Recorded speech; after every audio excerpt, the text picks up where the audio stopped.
Ask your doctor about Toujeo.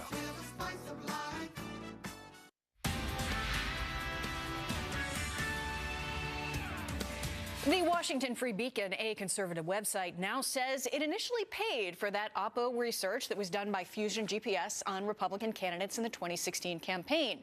However, it denied that the Free Beacon, quote, had contact with, knowledge of, or provided payment for any work performed by Christopher Steele. Remember, that former British spy who compiled the now infamous file that was allegedly funded by the DNC and ultimately the Clinton campaign.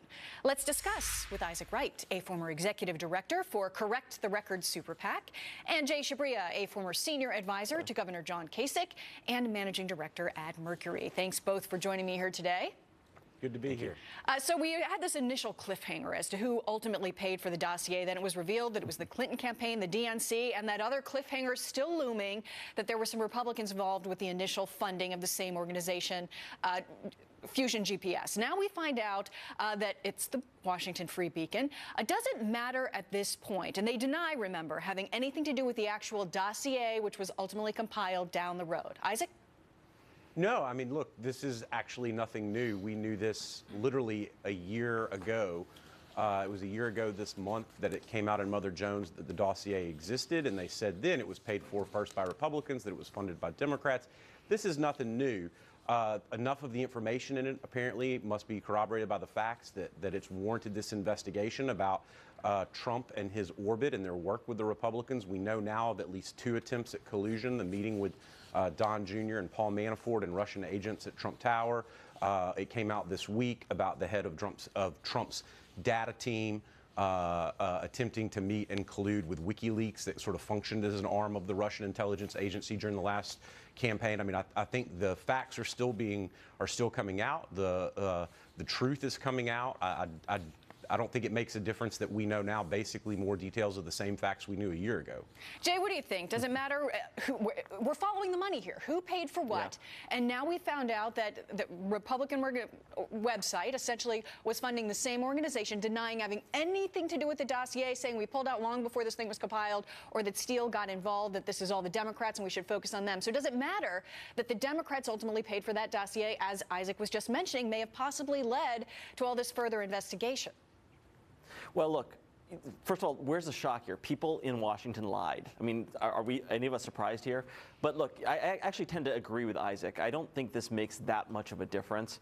The facts are going to come out and the truth's going to come out. Mueller's going to have some indictments on Monday, and we'll find out what happens.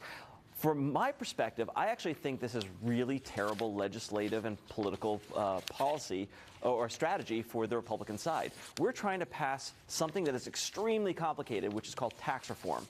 And every time we relitigate the 2016 election, we put ourselves back in that boat and we take our eye off the ball, because this is going to be immensely difficult. Every lobbyist on K Street is going to come and flood the halls of Capitol Hill, and I don't think the Republican side is even ready for this. So let's start to paint a picture of why tax reform is important, and let's focus on that rather than relitigating the 2016 elections. That's my view. Jay, you bring up something really interesting there. You know, one side's Russian collusion is the other one's opposition research, and vice versa. So here we are, all this nasty, dirty research was done. Investigations are underway. We could possibly see someone getting arrested by Monday.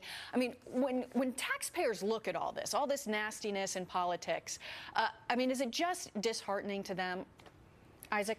Yeah, can I actually correct the premise of that just real quick? There was the premise that one person's opposition research is another person's collusion.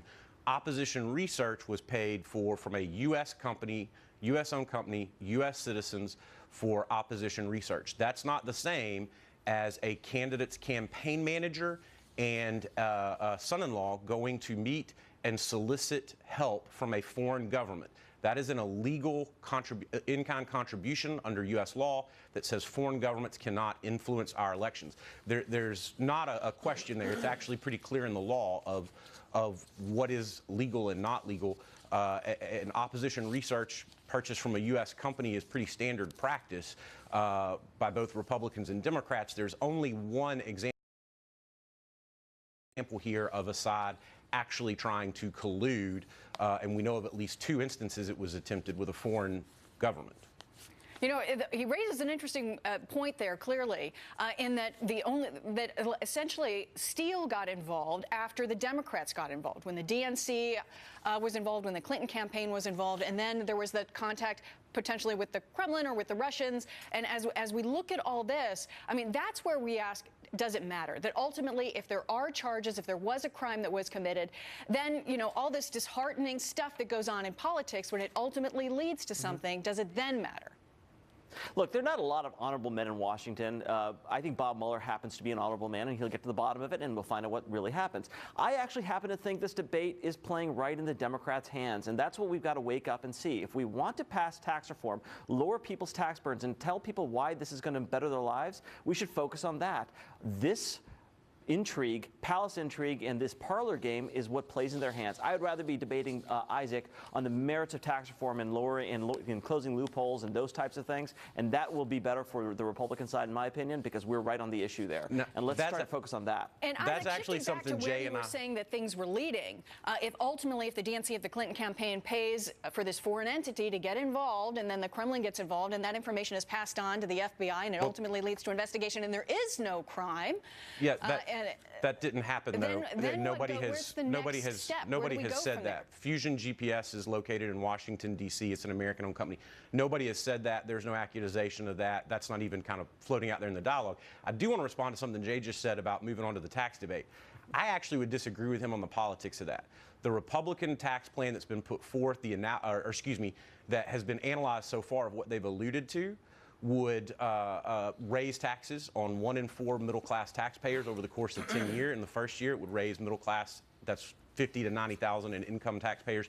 1 in 7 in the first year raised their taxes to fund tax cuts for the wealthiest 1%. I think Republicans probably would prefer to talk about another issue rather than their tax plan, giving the facts that we know of it so far. You know, it's interesting there, shifting conversation there, and Jay, you were trying to do it as well. You know, people are essentially around the country seem to be willing to look towards the next thing, to move forward past the 2016 election. And perhaps, you know, will this Mueller investigation, as it begins, either perhaps we are in the middle of it or at the beginning of arrests, as things move forward, will we ultimately be able to do that? Will we ultimately be able to move on, Jay? Well, I don't think that's going to happen because, first of all, I don't think the Democrats want that, and I don't think the Trump administration wants that either for some reason. As a person that really believes in conservative policy moving forward, that's something that I want to do. I want to start talking about these kinds of things. Look, this strategy didn't work when we tried to reform healthcare, and it's not going to work when we're trying to reform the tax code, which is so vital and so screwed up in this country. We all know it. Let's go do it. So I'm pessimistic, but I'm going to keep fighting for that. So let's try to do it. All right, Isaac Wright, Jay Shabria, thank you both for joining me here today. It's interesting. Washington certainly does get bogged down. Thanks, Molly.